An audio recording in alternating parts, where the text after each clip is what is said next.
Spring is finally here. We're in Buffalo County and it's time to frost seed.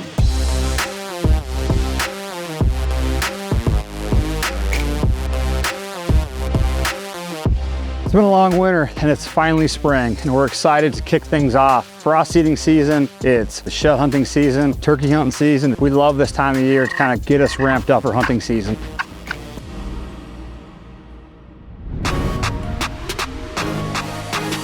We're in Buffalo County today. Timing is right for frost seeding. I'm excited to take you along with us today as we frost seed transition plots. We're also going to do some work on a semi-shaded plot. We love to establish those prior to the leaf canopy. We've got a few comeback kid plots we're going to frost seed as well. And then my favorite is last year's brassica plots. Now's the perfect time to fill those in with cold season perennials like comeback kid and hot chick. And that'll allow you to turn your property into a domain.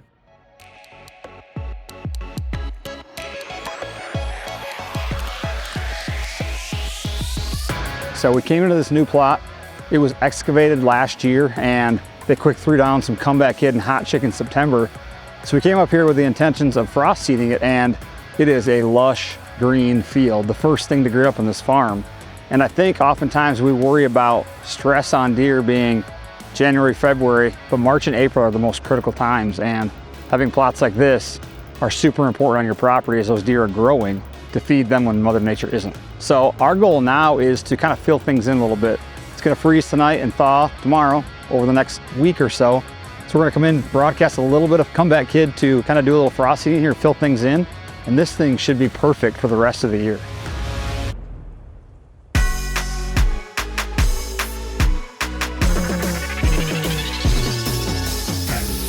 The first plot we're gonna talk about today in our frost seeding is the transition plot. The perfect setting between bedding and ag, and this is the perfect scenario for frost seeding. It's freezing at night, it's thawing during the day. We're gonna come in with comeback kid and hot chick, make sure that seed gets good seed to soil contact, and it's a great way to establish cold season perennials in the spring that you can hunt over later in the fall. Transition plots like this are extremely effective hunt plots because as the does come in here and congregate and socialize prior to heading out to the ag fields, it can offer a daylight opportunity at that shooter buck you've been chasing all fall. So getting in here in the spring, establishing those clovers by frost seeding, not disturbing anything later on in the fall, offers a great hunting opportunity in October and November. We're in bluff country here, so there is some debris and some rocks in the soil, which is okay. When we frost seed, we typically frost seed at a rate of 1.5 times your normal seed rate to make sure that you get good seed to soil contact even when you have rocks and debris. And comeback kid and hot chick are fantastic options for that type of soil environment.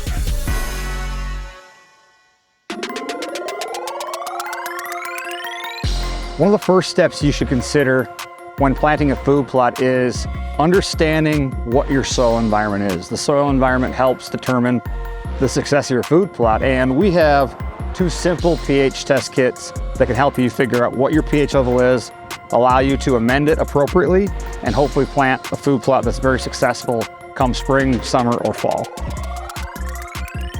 Once you purchase one of our comprehensive soil test kits and it arrives to you in the mail, you can open it up and inside you're going to find a pre-addressed label to our lab that you're going to send the sample to, a quick form to fill out based on food plot, where you're planting it, the name of it, what you're going to grow in it, and then a soil test bag. So you're simply going to go out to your field.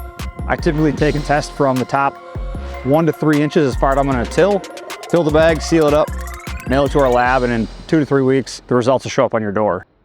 So if you're on the go and don't have time to mail your soil into a lab, we've got our own do-it-yourself instant soil test kit that can take up to the field and get your test in 15 minutes. So let me quick show you how it's done. Inside each test, you're gonna get 4 strips. So you can test 4 separate plots.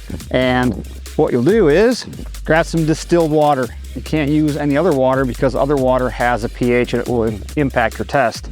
Distilled water mixed with the dirt allows the dirt to completely change the complexion of the water. So we recommend the first 1 to 3 inches of soil. So whatever you're gonna till, it's the same amount of depth you wanna get when you're taking the test. We put our distilled water in the cup, add some dirt, and you're just gonna wanna kind of stir that up. You can use a stick or whatever you want and let it set 15 minutes. That's gonna allow the dirt and the water to work together And then when it's ready, we've got our soil test strips here, and you'll dip that in and you'll match it to the chart here. This will change based on the complexion of the soil. We're in last year's brassica plot. This is planted in Big Sexy, and one of my favorite opportunities for spring frost seeding. So if you're like me, your food plot program relies on small food plots, and the goal is to offer food for 12 months a year, and frost seeding is a great way to do that. We're in a Big Sexy plot that's been completely ravaged. There's no food left, ton of dirt exposed. Perfect example or perfect place to frost seed. Get some green up, get some high protein greens in here for spring, summer, and early fall. You can run with it for the rest of the year, or you could come back in, work up the ground and plant Big Sexy again, but it gives you 12 months of food on a micro plot and keeps those deer healthy and on your property. Small micro plots like this are super effective in the fall. Where I'm standing, they killed a booner here last year eating Big Sexy, and if all things go as planned and this frost seeding comes in like we think it will, it'll be booner number 2 in 2023. This is one of my favorite scenarios for spring planting clovers with our comeback kid and hot chick. We're in a tiny little micro plot back in the woods. You can see there's no leaf canopy, so it's the perfect time to get in here, rough up the dirt if you need to with a garden rake, or in this scenario, we've already got some comeback kid established. So I'm just gonna come in, see if I can use a leaf blower. If not, rake it off, come in and broadcast that seed to get it established before the leaf canopy. That gives it 30 to 60 days of growth, both stem and root development, so it can handle the shade later on.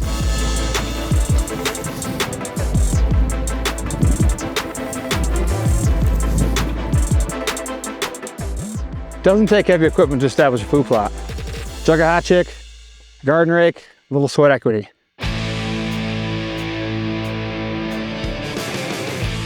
Food plots don't have to be big to be effective, and they don't require heavy equipment. This is about a 1/4 acre food plot tucked in the woods, and last year we established it in comeback kid and hot chick with minimal tools, minimal maintenance. This spring we're gonna come back in and frost seed it. We like to frost seed into last year's perennials, help thicken them up, and guarantee we're gonna get that 4 to 5 years of growth that we're expecting. Not only was this comeback kid plot a super active spot for deer, but it's actually where I killed my turkey last spring with that first year planting of comeback kid.